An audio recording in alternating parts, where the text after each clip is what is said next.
ये दोनों बाप बेटा ट्रैफिक जाम में फंसी कार में बैठे आपस में ही बहस कर रहे थे तो अचानक ही उनके सामने वाली वैन से धमाके वाले अंदाज में दरवाजा तोड़कर कोई उनकी कार पे हमला कर देता है। ये जो कार से निकले थे डर कर वापस कार में बैठ जाते हैं। हमला करने वाला कोई इंसान है या जानवर समझ नहीं आ रही। पाँव उसके किसी जानवर जैसे और उसके एक हाथ की जगह पैर था। पुलिस इस अजीब सी क्रिएचर को पकड़ कर ले जाती है और हमें पता चला है कि इस शहर में किसी बीमारी की वजह से इंसान जानवरों की शक्ल लेने लगे हैं। गवर्नमेंट इस बीमारी का इलाज ढूंढने में लगी है। फ्रांस्कियो जिसे हमने गाड़ी में देखा था उसकी वाइफ भी इसी बीमारी का शिकार थी जिसे हॉस्पिटल में एडमिट किया गया था। फ्रांस्कियो चाहता था कि वो अपनी वाइफ का खुद ख्याल रखे पर उसकी बिगड़ी कंडीशन की वजह से डॉक्टर उसे हॉस्पिटल में ही रहने का मशवरा देते हैं। वो उससे जब मिलने जाता है तो हमें उसकी शक्ल दिखाई जाती है जो बिल्कुल किसी जानवर से मिल रही थी। फ्रांस्कियो अपने बेटे को भी जब उसकी मॉम से मिलने का कहता है तो वो जवाब देता है कि क्या करूंगा मैं उनसे मिलके, अब तो वो मेरी बात भी नहीं समझ पाती। फ्रांस्कियो कहता है अरे वो तो तुम्हें देख के ही खुश हो जाएगी, तुम जाओ तो सही। फ्रांस्कियो जिस होटल में काम करता है वहाँ के लोगों ने उसे बताया है कि पास में ही एक नया हॉस्पिटल कंक्रीट से बनाया गया है जो कि ज्यादा मजबूत है क्योंकि वहाँ जानवर बने इंसानों को रखा जाएगा। रात होने पर अब सभी बीमार लोगों को उस हॉस्पिटल में शिफ्ट किया जा रहा था पर गड़बड़ी की वजह से बस पानी में गिर जाती है। बहुत से ऐसे जानवर बने इंसान मारे जाते हैं और बहुत से गुम हो जाते हैं। रात में फ्रांस्कियो का बेटा भी अपने घर की विंडो में ऐसे ही एक इंसान को देखकर डर जाता है पर दोबारा देखने पे वहाँ कोई नहीं था। उसे लगता है कि ये उसका वहम है। फ्रांस्कियो को जैसे ही इस एक्सीडेंट का पता चलता है तो वो अपनी वाइफ का पता चलाने के लिए एक्सीडेंट वाली जगह पे जाता है और अजीब बात पुलिस ऑफिसर से उसे ये पता चलती है कि उसकी वाइफ ना मरे हुए लोगों में थी और ना ही जिंदा लोगों में, वो कहीं गुम हो गई थी। सीन कट होकर हमें फ्रांस्कियो के बेटे को स्कूल में बच्चों के साथ टग ऑफ वॉर खेलते दिखाया जाता है जिस अकेले ने ही अपनी हारती टीम को कुछ ही मिनट्स में जिता दिया था। यानी उसके अंदर बहुत ताकत आ गई थी, कैसे ये उसे भी नहीं मालूम था। इस सब में उसका नेल भी टूट चुका था, इसलिए जब वो घर जा रहा होता है तो उसकी दोस्त उसे रोककर उसे फ्राइडे को होने वाली पार्टी के बारे में पूछती है जिसमें वो किसी वजह से नहीं जाना चाहता था। घर आकर वो नोटिस करता है कि उसकी रीढ़ की हड्डी बाहर निकल रही है। वो डर जाता है कि कहीं वो भी जानवर तो नहीं बन रहा। इस डर में वो जोर जोर से नहाने लग जाता है लेकिन ये कोई महल थोड़ी ना थी जो उतर जाती। यही दूसरी तरफ फ्रैंकियो को सुपर मॉल में वही पुलिस ऑफिसर मिलती है जिससे उसे अपनी वाइफ के गुमने का पता चला था, जो इस वक्त भी यही कहती है कि आपकी वाइफ कहाँ पे कुछ पता नहीं चला। मरे लोगों की लिस्ट में उनका नाम नहीं है और जो लोग जिंदा बचे हैं उनका हम अच्छे से ख्याल रख रहे हैं। इन्हीं बातों के दौरान अचानक मॉल में कोई जोर से चिल्लाता है। अफरा तफरी में जब सारे इकट्ठे होते हैं तो वो आदमी कहता है कि मैंने यहाँ पर एक अजीब इंसान को देखा। सभी वहाँ से साइड पे हो जाते हैं जबकि फ्रैंकियो उस अजीब इंसान को देखने के लिए आगे बढ़ता है क्योंकि उसे लग रहा था कि शायद उसकी वाइफ यहाँ होगी। लेकिन यहाँ पर तो एक ऑक्टोपस के जैसा दिखने वाला इंसान था जो फ्रैंकियो के साथ पुलिस ऑफिसर को देखकर यहाँ से भागने की कोशिश में था। उसने अपने हाथ में आई कई चीजों को ऑफिसर की तरफ फेंका था लेकिन ऑफिसर भी काफी तेज थी और उन्होंने इस इंसान को पकड़ ही लिया था। उसके पकड़े जाने के बाद फ्रैंकियो को यहाँ पर एक छोटी लड़की भी दिखती है जो बिल्कुल एक बर्ड बन चुकी थी। मॉल से बाहर आने पर पुलिस ऑफिसर फ्रैंकियो से पूछती है कि आपने इतना सारा सामान किसके लिए खरीदा है। फ्रैंकियो बातें बनाते हुए कहता है कि कुछ नहीं, मैं सर कैंपिंग पे जा रहा हूँ, इस सामान की मुझे उस वक्त जरूरत पड़ेगी। हालांकि ये सामान उसने अपनी वाइफ को ढूंढने के लिए खरीदा था। उसे लगता था कि उस एक्सीडेंट के बाद उसकी वाइफ जंगल में खो गई है। उसने तो अपने और अपने बेटे के कपड़े भी जंगल में जगह जगह लटका दिए थे क्योंकि अब उसकी वाइफ की सूंघने की सेंस बहुत ज्यादा तेज हो चुकी थी। उसे लगता था कि इन कपड़ों को सूंघ सूंघ कर उसकी वाइफ उस तक पहुंच जाएगी। अब क्योंकि गवर्नमेंट का ऑर्डर है कि ये लोग ऐसे बीमार इंसानों को घर पर नहीं रख सकते, पर फ्रैंकियो यही काम करना चाहता था। वो अपनी वाइफ की देखभाल खुद करना चाहता था और ऐसे में उसे सारे सामान की जरूरत पड़ती। घर आने पर वो अपने बेटे से कहता है कि आज मॉल में 2 जानवर बने इंसानों को देखा गया है और काफी सारे ऐसे इंसान हैं जो उस एक्सीडेंट के बाद गुम हो चुके हैं और मुझे लगता है कि तुम्हारी मॉम भी गुमी हुई है। तुम फिक्र ना करो, हम फ्राइडे को जाकर जंगल में उन्हें ढूंढ लाएंगे। लेकिन अब तो फ्रैंकियो का बेटा फ्राइडे को एक पार्टी में जाना चाह रहा था क्योंकि आज उसे एक लड़की ने जो इस पार्टी में इनवाइट कर लिया था। फ्रैंकियो भी ना चाहते हुए उसे पार्टी में जाने की इजाजत देते हुए ये कहता है कि याद रखना 8 बजे से पहले तुम्हें घर आना है। इस पार्टी में सभी काफी मजे कर रहे थे और यहाँ अचानक ही फ्रैंकियो के बेटे को चक्कर आ जाते हैं। एक लड़की जो उसकी खराब हालत देखकर उसे टैबलेट देती है तो वो उस टैबलेट को खाने के बजाय किसी कुत्ते की तरह चाट लेता है, जिसके बाद वो बिना डरे जंगल में चला जाता है। सुबह जब उसकी आँख खुलती है तो वो जंगल में ही था। उसे ऐसे लग रहा था कि जैसे उसके गले में कुछ फंसा हुआ है। वो फौरन अपने घर आता है। उसके होंठ काफी ज्यादा बदल चुके थे, साथ ही उसका रंग भी बदल चुका था। उसके डैड जब उसे देखने के लिए उसके बाथरूम में आते हैं तो वो जल्दी से बाथरूम का दरवाजा बंद कर लेता है और अपने गले में हाथ डालकर कुछ निकालता है जो कि एक पंख था। ये लड़का अब समझ चुका था कि वो भी एक जानवर में बदलने लगा है। अब वो अपने डैड के साथ अपने डॉग को लेकर जंगल में अपनी मॉम को ढूंढने के लिए निकल पड़ता है। फ्रैंकियो का बेटा जोर जोर से यहाँ अपनी माँ को आवाजें दे रहा था, लेकिन जब उन्हें कोई नहीं मिलता तो थक हार कर ये लोग यही सो जाते हैं। आधी रात में इनका डॉग अचानक जोर जोर से भौंकने लगा था और वो एक दरख्त के पास जाता है जहाँ ऊपर एक बंदर बना हुआ इंसान। उसे जब ये लोग चेक करने के लिए जाते हैं तो अचानक ही फ्रैंकियो के बेटे के ऊपर एक ईगल बना हुआ इंसान हमला कर देता है। इससे पहले कि वो फ्रैंकियो के बेटे को मार देता, उसके होंठ देखकर वो समझ जाता है कि फ्रैंकियो का बेटा भी बिल्कुल उसी जैसा है, यानी जानवर में बदल रहा है और ये उसे नुकसान नहीं पहुंचाएगा। अलबत्ता इस ईगल बने इंसान ने फिर भी कुछ चोटें फ्रैंकियो के बेटे को पहुंचा दी थी, इसीलिए फ्रैंकियो अपने बेटे को हॉस्पिटल लेकर जाने लगता है। पर वो नहीं जाना चाहता था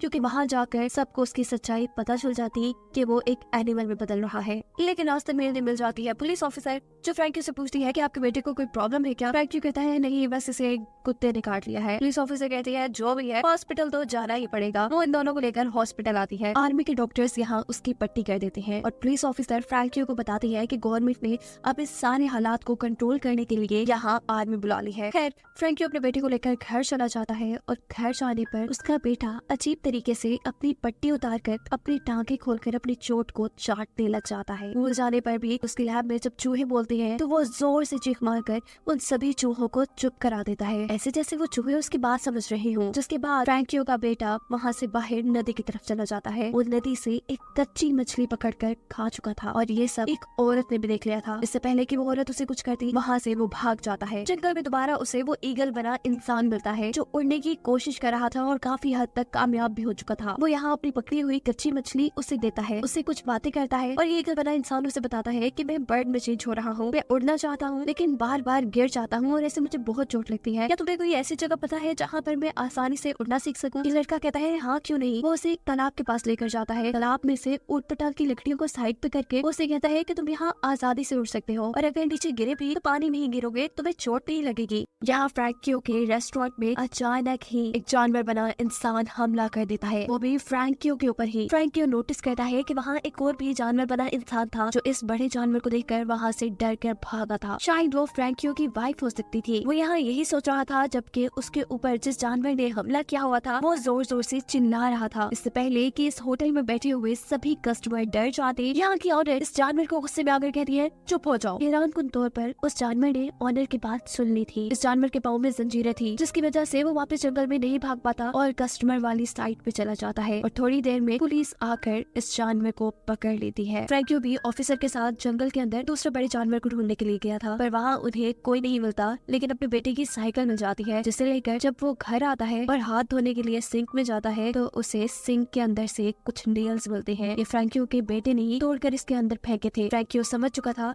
कि अब उसका बेटा जानवर में बदल रहा है। दिखाया जाता है कि क्लास में उसका एक टांग टूटकर गिर गया था, जिसकी वजह से जब सब उसका मजाक उड़ाते हैं तो वो वहाँ से चला जाता है और पहुँचता है ईगल बने इंसान के पास। उससे बातें करता है, उसकी प्रैक्टिस देखता है और उसकी लगी चोटों पर पट्टियां करता है।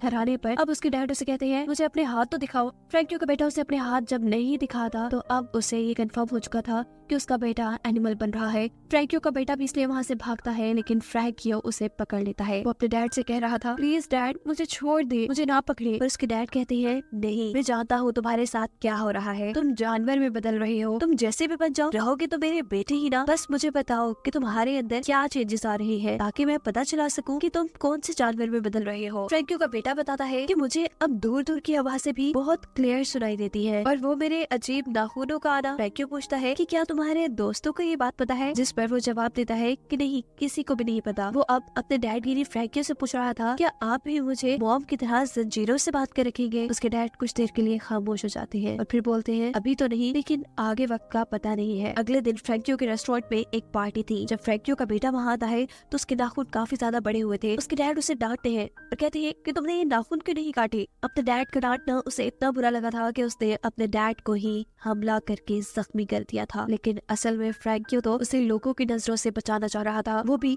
उसकी गर्दन पर कैंची रखकर उसे धमकी देता है नेल्स काटने की और नेल्स काटने के बाद हम देखते हैं कि फ्रैंकियो का बेटा अब अपनी दोस्त से मिल रहा था। ये दोनों काफी करीब आते हैं। इस वक्त पर वो लड़की फ्रैंकियो के बेटे की रीढ़ की हड्डी को टच करती है और उससे कहती है कि मैं सब जानती हूँ तुम्हारे अंदर जो चेंजेस आ रहे हैं, लेकिन मुझे इससे फर्क नहीं पड़ता। यहाँ दूसरी तरफ इनकी क्लास फेलो को भी फ्रैंकियो के बेटे की सच्चाई पता चल चुकी थी। वो अब एक अजीब डिवाइस लेकर फ्रैंकियो के बेटे के सामने आता है, जिसकी आवाज इंसानों को तो कुछ नहीं कहती पर जानवर उससे बहुत ज्यादा तंग हो जाते हैं। ये लड़का फ्रैंकियो के बेटे को बहुत तंग करता है और कहता है कि मैं तो तुम्हारी सच्चाई काफी अरसे से जानता हूँ। फ्रैंकियो के बेटे से रहा नहीं जाता और वो गुस्से में एक जोरदार थप्पड़ उस लड़के के मुंह पे मार देता है, ऐसे कि उसके गाल पे निशान पड़ गए थे। इन सारी चीजों की वजह से सिचुएशन भी बिगड़ चुकी थी। पुलिस और आर्मी अब जंगल के अंदर उसे ढूंढने में लगे थे और यहाँ पर उसकी मदद करता है वही ईगल बना इंसान जिसकी उड़ने में उसने मदद की थी। वो उड़ाते हुए को यहाँ से एक जंगल में ले जाता है। पुलिस और आर्मी भी वहाँ पहुँचते हैं। फ्रैंकियो का बेटा अब यहाँ पानी से होते हुए नदी के दूसरी तरफ चला गया था, लेकिन कार्स तो पानी में नहीं चल सकती थी, इसीलिए आर्मी वाले उनके ऊपर शूट करते हैं और वो ईगल बना इंसान जो फ्रैंकियो के बेटे का दोस्त बन चुका था, इस हमले से वो मर जाता है। फ्रैंकियो का बेटा उसने इस जगह को जैसे अपना घर मान लिया था। वो यहाँ फल खाता है और नदी में नहाता है। जब वो बाहर निकलता है तो उसकी कमर पे अजीब से निशान थे, यानी उसकी बॉडी बहुत तेजी से बदल रही थी। फ्रैंकियो का बेटा अब चलते चलते जंगल के ऐसे हिस्से में पहुंचता है जहाँ बहुत से उसी जैसे जानवर बने इंसान थे और यही उसे उसकी मॉम भी मिलती है, जिसने उसे स्मेल करके पहचाना था। वो इंसानों की तरह बोल तो नहीं पा रही थी, लेकिन अपने बेटे को बार बार एक गार के अंदर भेज रही थी, ऐसे जैसे कह रही हो कि ये तुम्हारे लिए सेफ जगह है। एमिल नोटिस करता है कि कुछ इंसान सांप में बदले थे, कुछ बंदर में एक सुअर बन गया था और एक बच्चा गिरगिट। यहाँ सब बड़े शांति से रह रहे थे इससे पहले कि यहाँ मिलिट्री वाले स्मोक फायर करते। ऐसा करने से यहाँ हलचल मच जाती है। आर्मी वाले एक खास डिवाइस की मदद से यहाँ कुछ आवाजें निकालते हैं, ऐसी आवाजें जो जानवरों को काफी परेशान करती थी। ये आवाजें फ्रैंकियो के बेटे को भी काफी परेशान करती हैं और ऐसे वो भी मिलिट्री वालों के हाथों पकड़ा जाता है। लेकिन वो बच्ची जो गिरगिट बनी थी वो पेड़ के ऊपर अपने आप को छुपाकर इनसे बच जाती है। पुलिस अब फ्रैंकियो के बेटे को लेकर शहर में आ चुकी थी, जहाँ पर उसके डैड पुलिस वालों से मिलते हैं और उन्हें कहते हैं कि ये मेरा ही बेटा है जो रात में वैसे ही जंगल में चला गया था। फ्रैंकियो का बेटा क्योंकि अभी तक इंसानों की तरह दिख रहा था, इसीलिए पुलिस वालों को शक नहीं होता। वो उसे एक पेपर देते हैं साइन करने के लिए। फ्रैंकियो का बेटा जब उसके ऊपर साइन नहीं कर पाता तो गुस्से में हो जाता है और ऐसे पुलिस वालों को शक हो जाता है कि वो एक एनिमल में ट्रांसफॉर्म हो रहा है। वो उसे पकड़ने ही वाले थे, लेकिन यहाँ फ्रैंकियो पुलिस वालों को मारकर खुद उनके दिए पेपर पर साइन कर कर अपने बेटे को यहाँ से ले जाती है। जबकि वो ऑफिसर जिन्होंने मूवी के शुरू से ही फ्रैंकियो की मदद की थी, उन्हें अब पता लगता है कि कुछ तो गड़बड़ है, इसीलिए मिलिट्री अब उनका पीछा करने लग जाती है, जिसे देखकर फ्रैंकियो का बेटा घबरा जाता है और वो अपने डैड से पूछता है कि अगर इन लोगों ने पकड़कर मुझे हेल्थ सेंटर में बंद कर दिया तो क्या आप मेरे से मिलने आएंगे। फ्रैंकियो कहता है ऐसा हो ही नहीं सकता कि ये तुम्हें पकड़ पाए, मैं हूँ ना तुम्हारे साथ। यहाँ फ्रैंकियो का बेटा उसे ये भी बताता है कि मैंने जंगल में मॉम को देखा। फ्रैंकियो को भी ये सुनकर अच्छा लगता है। वो तेजी से अब अपनी गाड़ी को जंगल के बिल्कुल दरमियान में छोड़ देता है और अपने बेटे से कहता है जाओ तुम इस जंगल में आजाद रहना, तुम यही खुश रहोगे। बिना वक्त जाया किए फ्रैंकियो का बेटा वहाँ से भाग चुका था। फ्रैंकियो की आंखों में आंसू थे, खुशी के आंसू, क्योंकि उसने अपने बेटे को उनके ऊपर होने वाले गवर्नमेंट के टॉर्चर से बचा लिया था। और इसी सब के साथ ये कहानी यहाँ खत्म हो जाती है।